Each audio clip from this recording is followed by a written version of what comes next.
Price Lord. இந்த நாளில் கூட ஏசப்பா உங்களுக்கு கொடுத்திருக்க ஆசீர்வாதமான வார்த்தை என்னன்னா, சங்கீதம் 81:14.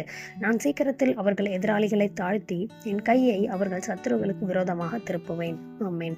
இந்த கனமான வார்த்தை கொடுத்த ஏசப்பாக நன்றி செலுத்தலாம். இந்த நாளில் கூட கர்த்தர் உங்களுடைய சத்துருக்களுக்கு விரோதமாக தன்னுடைய கையை திருப்புவேன்னு சொல்லி ப்ராமிஸ் பண்ணிட்டாரு. அவனை சீக்கிரமா உங்க கால்களுக்கு கீழே தாழ்த்துவேன்னு சொல்லி ஏசப்பா சொல்லிட்டாங்க. அவர் சொன்னார்னா சொன்னதுதான் நிச்சயமா செய்து முடிப்பாரு.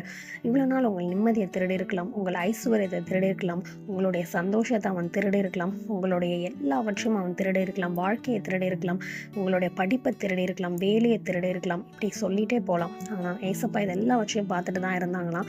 சீக்கிரமா அவனை உங்க கால்களுக்கு கீழே தாழ்த்துவேன்னு சொல்லி சொல்றாரு. எப்படின்னா, அவருடைய கையை அந்த சத்ருக்கு விரோதமாக திருப்புவேன்னு சொல்லி சொல்லிட்டாரு. அவர் சொன்னார்னா சொன்னதுதான் நிச்சயமா செய்து முடிப்பாரு. சந்தோஷமாயிருங்க. இந்த வார்த்தை கொடுத்த ஏசப்பாக நன்றி செலுத்தலாம்.